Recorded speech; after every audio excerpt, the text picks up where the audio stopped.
পুরুষের চাইতে নারীর সংখ্যা 10 লক্ষ জন বেশি। শুধুমাত্র আমেরিকাতে পুরুষের চাইতে নারী 78 লক্ষ জন বেশি। আর পুরো আমেরিকাতে প্রায় 2.5 কোটি সমকামী রয়েছে। শুধুমাত্র ব্রিটেনে পুরুষের চেয়ে নারী 40 লক্ষ জন বেশি। শুধুমাত্র পুরুষ কি একাধিক বিয়ে করতে পারবে? বোন, আপনি প্রশ্ন করলেন যে ইসলামে কেন বহুবিবাহের অনুমতি আছে, অর্থাৎ ইসলামে কেন একজন পুরুষকে একাধিক বিয়ের অনুমতি দেওয়া হয়েছে। পলিগামি শব্দটার অর্থ হলো একজন মানুষের একাধিক স্বামী বা স্ত্রী আছে। এটার মধ্যে দুটো ভাগ রয়েছে। পলিজিনি, যেখানে একজন পুরুষের একাধিক স্ত্রী থাকে, আর পলিঅ্যান্ড্রি, যেখানে একজন নারীর একাধিক স্বামী থাকে।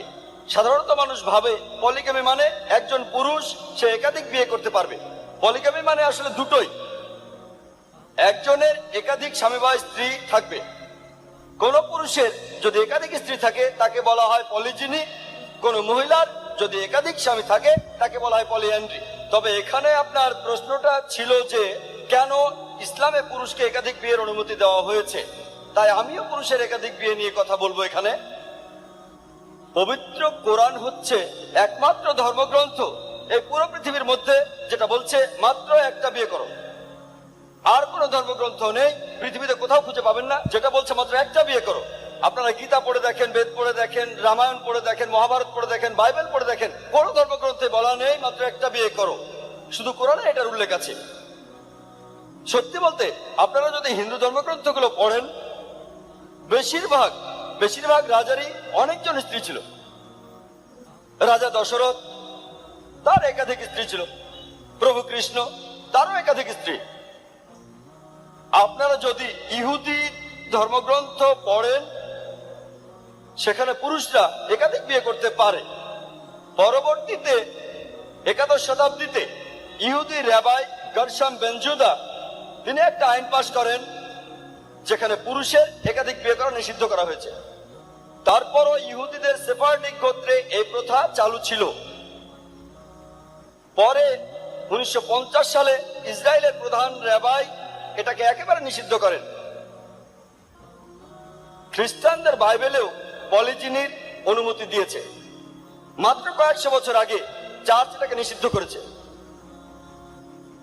এরপরে আপনারা যদি ইন্ডিয়ার আইনগত অবস্থা একটু দেখেন, ইন্ডিয়ার আইন এক সময় পুরুষের একাধিক বিয়ের অনুমতি দিত। তবে পরবর্তীতে 1954 সালে তখন হিন্দু ম্যারেজ অ্যাক্ট পাশ করানো হয়। আমি ভুল বললে জাস্টিস কাজী শুধরে দেবেন।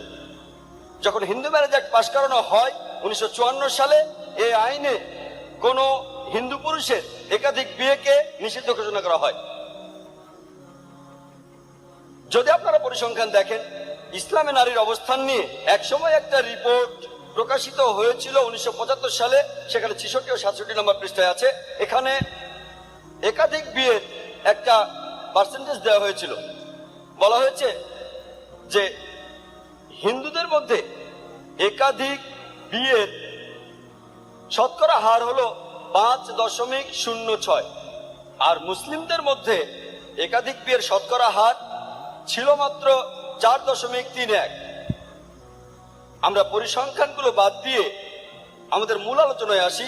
ইসলামে কেন পুরুষকে একাধিক বিয়ের অনুমতি দেয়? আমি আগেও বলেছি, পবিত্র কোরআন এই পৃথিবীর মধ্যে একমাত্র ধর্মগ্রন্থ যেটা বলছে মাত্র একটা বিয়ে করো। পবিত্র কোরআনের সূরা নিসার 3 নম্বর আয়াতে উল্লেখ করা হয়েছে যে বিয়ে করবে পছন্দের নারীকে 2, 3 অথবা 4, তবে সুবিচার করতে না পারলে মাত্র একটা বিয়ে করো। মাত্র একটা বিয়ে করার কথা শুধু কোরআনেই বলা হয়েছে। এই কথাটা পৃথিবীর অন্য কোনো ধর্মগ্রন্থে নেই। আরবে ইসলাম আসার আগে পুরুষদের একাধিক স্ত্রী থাকতো, কারো কারো শখানেক স্ত্রী থাকতো।